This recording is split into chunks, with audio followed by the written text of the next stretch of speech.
But I do have some questions.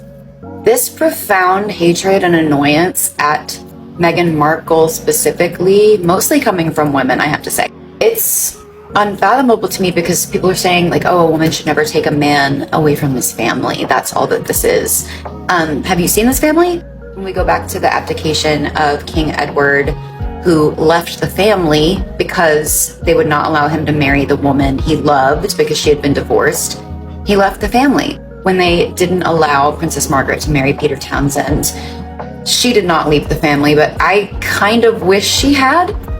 I mean, apart from Diana, Princess Margaret's story is one of the saddest. And if we talk about Princess Di, she didn't leave her children, but she left the family. Now, I don't know these people, and neither do you, but I do have a moderate fascination with the monarchy and the royals. I've watched The Crown. I'm about to watch this Netflix doc with Meghan and Harry, but I don't understand this very specific hatred to Meghan herself. I just don't. I never have. I can only speak as an American who's fascinated with this stuff, but people have been annoyed by royals or a particular person in the royal family for centuries. So we are only living in this time of everything being so front-facing and people getting Netflix documentaries and what have you. I was watching this scene in The Crown where King Edward, or the former king that abdicated, talks to Elizabeth about the Margaret situation. And he's like, protect the crown over all else, because he experiences this deep regret that he had chosen love over duty. And perhaps there is some truth to that. I don't know. I never have been, nor will be royal, or have that kind of duty thrust upon me from birth. But yeah, this all feels very pointed at one woman, as it mostly always has in history. So I don't know. Hello. Somebody hand Maren Morris a crown, because that was more sense in 2 minutes than the British tabloids have managed in 70 years. I mean, finally, an American who watches The Crown just casually summed up centuries of royal dysfunction, hypocrisy, and misogyny better than an entire BBC panel ever could. Now let's talk about it, because what Maren just said wasn't just opinion, it was a mirror, and baby, the reflection is not cute. Let's start with her main point, that bizarre, almost obsessive hatred of Meghan Sussex, especially from women. Oh, Maren, you're right, it's unfathomable. Because here's the thing, Meghan didn't burn down Buckingham Palace. She just married the spare and dared to be loved by him. That's literally it. But the way some of these royal watchers act, you'd think she showed up at Windsor with a wrecking ball singing, "I came in like a duchess." And the funniest part? These same people who are clutching their pearls, crying, "She took him away from his family. Have you seen this family?" Like, let's be honest, it's giving dysfunction, scandal, emotional repression, and trauma wrapped in corgis and bad PR. King Edward had to abdicate because he wanted to marry a divorced woman. Princess Margaret couldn't marry the man she loved because the firm said, "Sorry, darling, he's divorced too, and we can't have that." Diana was thrown to the wolves, and the wolves had press badges. But sure, Meghan is the problem because she chose peace, therapy, and California sunshine. Make it make sense. And Maren, God bless her country-singing soul, just laid out royal history better than every Buckingham Palace press secretary combined. She's right. This family has a track record of ruining love stories, silencing women, and then acting shocked when the women choose freedom over formality. Let's rewind the royal tape for a second. Edward chose love and was banished. Margaret chose duty and was miserable. Diana chose survival and was destroyed. And Meghan? Meghan chose herself, and they called her the villain. So what exactly do they want women to do? Be quiet, be obedient, and look good in a hat. That's the royal formula. Now here's where the British media joins the clown parade. Because it's not just the royal institution that's obsessed with control. It's the tabloids that do their dirty work. Every time Meghan breathes, there's a headline ready to tell us why that breath was offensive. Meghan breathes Californian air. Experts say it's unroyal.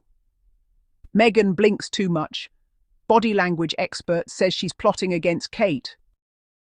Meanwhile, over in the land of privilege and polyester, Prince Andrew still has a royal title, royal protection, and royal cottages. But Meghan, the woman who's never even been accused of a crime, is somehow the villain of the century. You see how that works? The media spent years pretending Meghan was this conniving social climber, while ignoring the actual scandals bubbling inside the palace walls. The moment someone like Maren points it out, suddenly everyone's like, "Oh, she's just defending Meghan because she's American." No, sweetheart, she's defending her because she's a human with common sense. Let's be honest, if Meghan were a white British actress named Emily from Sussex, half these so-called royal experts would have built her a shrine by now. They'd be out here saying, "Oh, she's modernizing the monarchy, she's so relatable. She brought avocado toast to Buckingham Palace."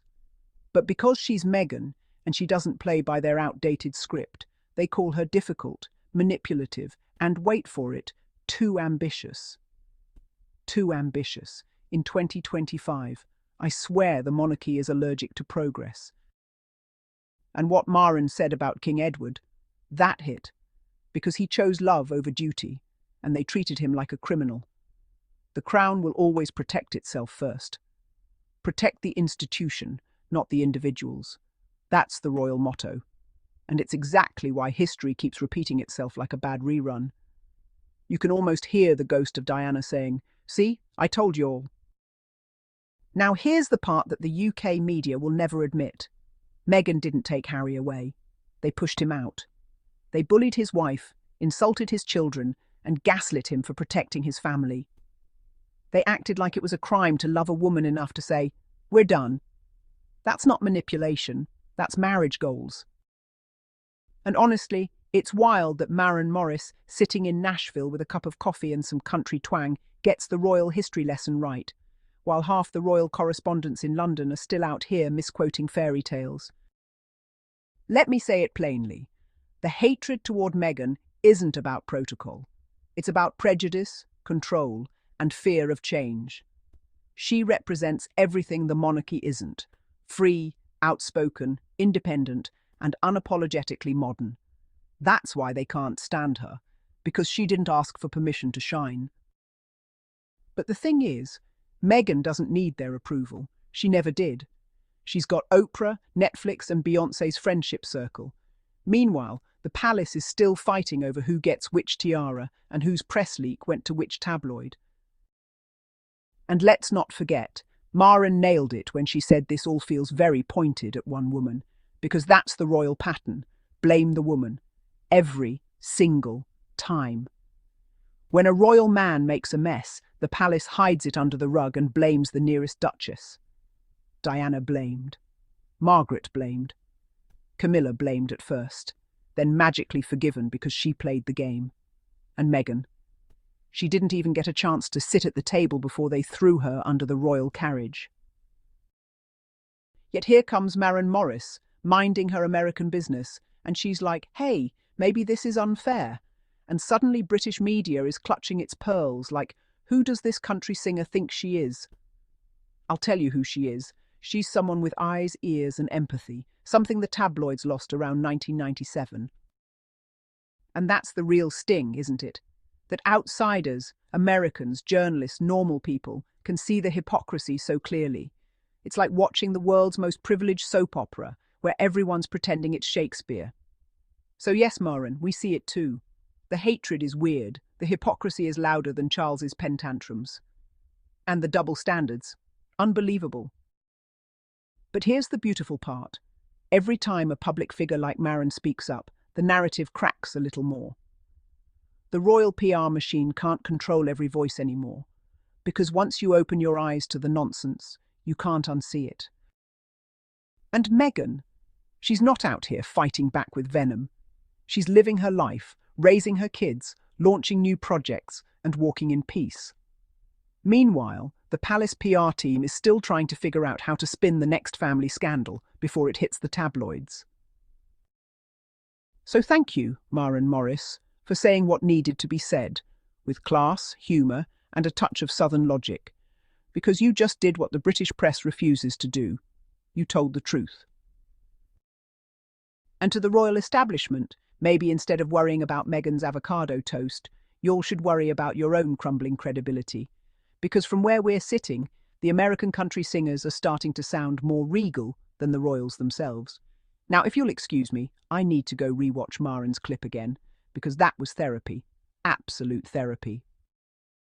And remember, when a Nashville superstar can explain the monarchy's mess better than the British media, that's not just commentary, honey. That's Karma singing in perfect pitch.